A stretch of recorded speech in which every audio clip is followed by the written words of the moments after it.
Puri ng Diyos, puri ng ating Panginoon.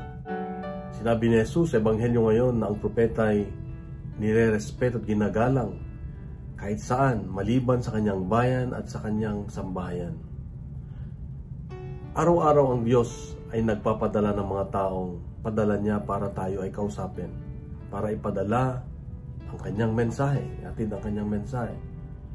Ngunit kung minsan ay ayaw nating maniwala dahil maliit ang ating pananampalataya, dahil ayaw nating tignan ang presensya ng Diyos, ayaw nating hanapin. At isa pa, ayaw nating silang pakinggan dahil meron tayong panghuhusga. Ayaw nating pakinggan sila dahil maaaring kilala natin sila at ngayon ay sila'y nangungusap sa salita ng Diyos. Pero ang paalala ng Diyos sa atin ngayon, dapat buksan natin ang ating puso't isipan dahil oras-oras tayo ay kinakausap ng Diyos.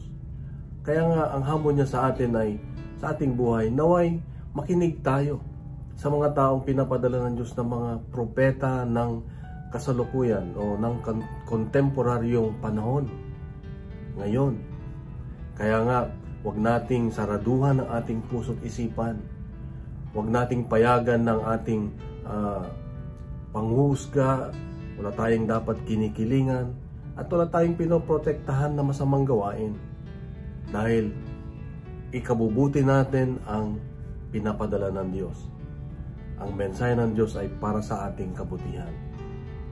Kaya nga, kung gusto natin magkaroon ng buhay na may kapayapaan, buhay na yung hinahanap mo, ay dapat palagiin nating hanapin ang Diyos sa lahat ng tao at makinig dahil ang Diyos ay nangungusap sa lahat ng bagay at sa lahat ng panahon. Kapatid, ito ang paalala ng Diyos sa iyo at sa akin ngayon na buksan ang puso't isipan natin, buksan natin ang ating mga mata, tignan natin, hanapin natin ang presensya ng Diyos.